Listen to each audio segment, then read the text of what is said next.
आज इस वीडियो में राहुल गांधी की बात करेंगे और साथ ही राहुल गांधी को हराने वाली स्मृति ईरानी पे लगने वाले चार्जेस की बात करेंगे। चार्जेस लगेंगे नहीं लगेंगे, लेकिन करप्शन की बात तो हो चुकी है, कंप्लेंट तैयार हो चुकी है, सारी बात खुल करके करूंगा।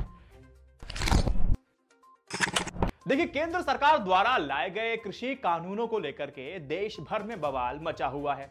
अब कानून के विरोध में जारी किसान आंदोलन के बीच अब विपक्ष भी सड़क पर आ गया है। आरोप वही लगेंगे जो किसान ने अंबानी पर लगाए। अब कहा जाएगा सरकार के द्वारा कि विपक्ष अड़ंगा लगा रहा है, इसे इसलिए ये आंदोलन खत्म नहीं हो रहा। कांग्रेस नेता राहुल गांधी आज राष्ट्रपति कोविंद से मिलने जाते हैं 2 करोड़ किसानों के हस्ताक्षरों के साथ। ज्ञापन सौंपने के बाद राहुल गांधी ने मीडिया से बातचीत के दौरान कहा कि इन कानूनों से मजदूर और किसानों का नुकसान होने वाला है और इस देश में लोकतंत्र अब सिर्फ ख्यालों में है।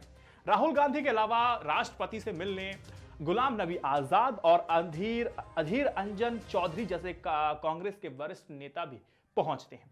आज राहुल गांधी ने मोहन भागवत को लेकर के एक बयान दिया।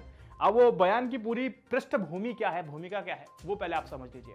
देखो, कांग्रेस का सिंपल सा जो प्लान था वो ये था कि पहले कांग्रेस नेता विजय चौक से मार्च निकाल करके राष्ट्रपति भवन तक पहुंचेंगे। परमिशन नहीं मिली।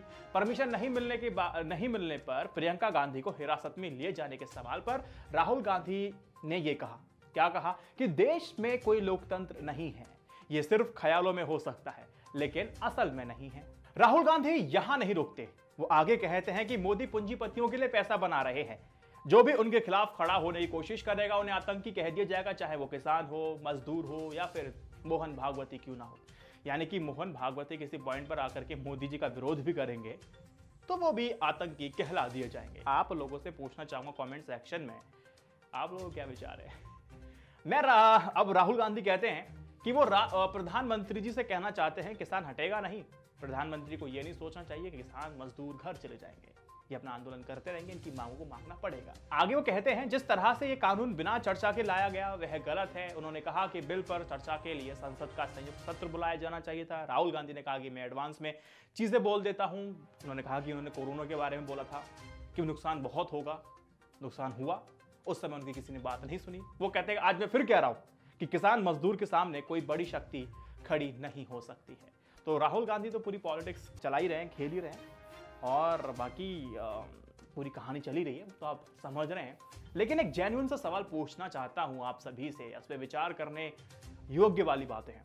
देखिए, कांग्रेस अध्यक्ष राहुल गांधी दोबारा चुने जा सकते हैं, लेकिन एक खबर जो मीडिया में गायब वो ये है, सिटीजन एंगेजमेंट प्लेटफॉर्म सर्वे में पता चला है कि कोरोना वायरस महामारी के दौरान लोगों को सर्वाधिक सहायता मुहैया कराने वाले सांसदों में राहुल गांधी शामिल हैं। सबसे ज्यादा मददगार सांसदों के सर्वे में पहले नंबर पर सांसद अनिल फिरोजिया, दूसरे नंबर पर सांसद अडाला प्रभाकर रेड्डी और तीसरे स्थान पर राहुल गांधी था।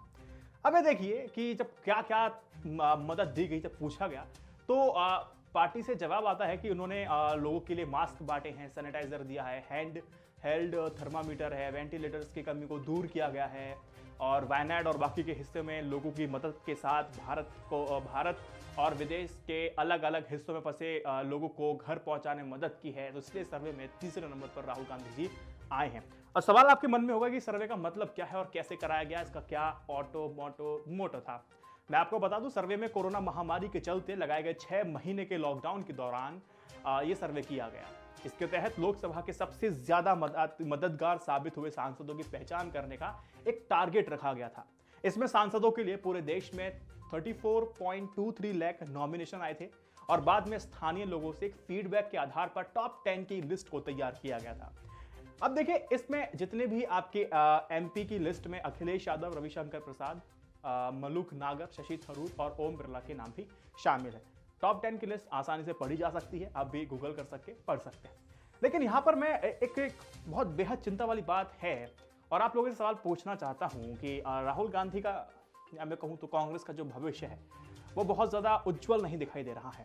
राहुल गांधी को दोबारा अध्यक्ष बनाने से पहले कांग्रेस को एक सवाल का जवाब जरूर खोजना चाहिए कि यह है कि राहुल गांधी कांग्रेस की समस्याओं का समाधान कर सकते हैं या नहीं कर सकते। मैं सवाल नहीं उठा रहा हूं, लेकिन जेन्युइन बात है। जब मीटिंग हुई थी, बैठक में राहुल गांधी को दोबारा अध्यक्ष पद संभालने की जब बात की गई तो कोई विरोध नहीं हुआ जैसे पिछले बार हुआ था। आप सभी को याद है कि पिछले लोकसभा चुनाव के बाद राहुल गांधी जिस तरह से पार्टी अध्यक्ष का पद छोड़ करके गए थे, लगता था कि जल्दी लौट के नहीं आएंगे। उन्होंने कहा भी था कि अब उनके परिवार से कोई अध्यक्ष नहीं बनेगा। अब उसी बैठक के विस्तार में सोनिया गांधी अंतरिम अध्यक्ष बना दी जाती हैं या बन गई। लेकिन अब कांग्रेस से 2 सवाल जरूर करने चाहिए और उनका इस सवाल का जवाब ही उनका भविष्य होगा। शायद वो भी मेरी आप बात मानेंगे। असम में हेमंत बिस्वा शर्मा और मध्य प्रदेश में ज्योतिरादित्य सिंधिया पार्टी को छोड़कर क्यों चले गए, इसका जिम्मेदार कौन है? इसका जवाब ही कांग्रेस पार्टी का भविष्य तय करने वाला है। क्योंकि जितना मजबूत कांग्रेस होगी उतना मजबूत लोकतंत्र होगा, उतना मजबूत मैं और आप होंगे। मेरे कहने का मतलब यह है कि विपक्ष मजबूत होना चाहिए, दमदार होना चाहिए। गुजरात का आपको विधानसभा चुनाव याद है? वहां पर विपक्ष मजबूत है। काम कैसे हो रहे हैं देखिए। इंटरनेशनल निशानेबाज ने स्मृति ईरानी पर आरोप लगाया है भ्रष्टाचार का, कंप्लेंट दायर कर दी है।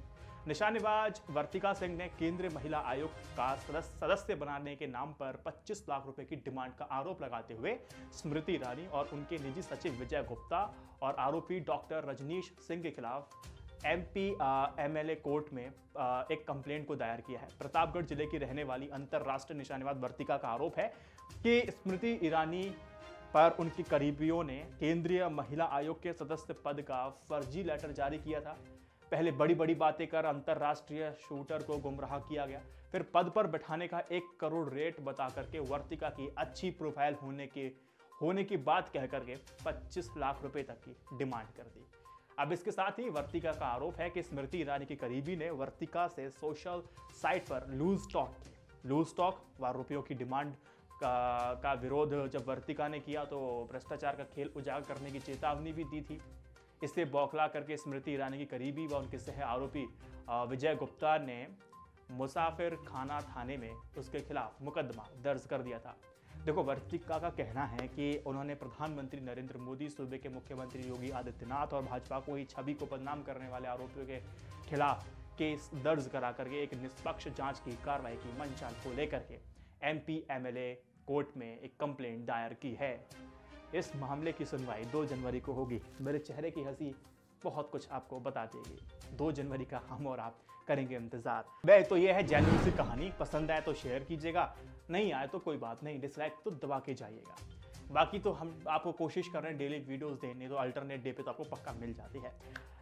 i9 न्यूज़ इंडिया की जर्नलिज्म को सपोर्ट करने के लिए तमाम तरह के बेनिफिट्स आपके लिए होने के लिए जो आपको मिलेंगे जब मेंबरशिप आप लेंगे यूट्यूब और पेट्रियन, डिस्क्रिप्शन चेक करो, तो सपोर्ट भी मिलेगा और आपको फायदे भी मिलेंगे। जय Hind, Vande Mataram, stay updated, stay educated, सत्यमेव जयते। नमस्कार। देखो, न्यूज तो मैं बाद में पढ़ूंगा, पहले यार ये गाने जो पीछे बैकग्राउंड म्यूजिक आ रहा है ना, ये कहीं कॉपीराइट ना दिलवा दे। मैंने सुना है कि नॉइस पॉल्यूशन को लेकर के 500 रुपए का चालान भी कटा है।